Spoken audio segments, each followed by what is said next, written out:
Hoy hablaremos sobre el bruxismo o rechinamiento de dientes. Muchas personas piensan que si a alguien le rechinan los dientes, tiene parásitos. Y no es por parásitos, es una alineación inadecuada de los dientes, ¿correcto? Eso es el bruxismo, una alineación inadecuada de los dientes, que va a generar alteración del sueño, ¿correcto?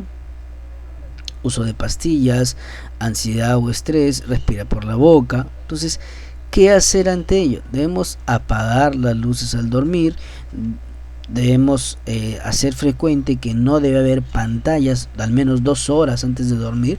Mucha gente se va a conciliar el sueño con el celular en la mano, como yo, por ejemplo. No, mentira.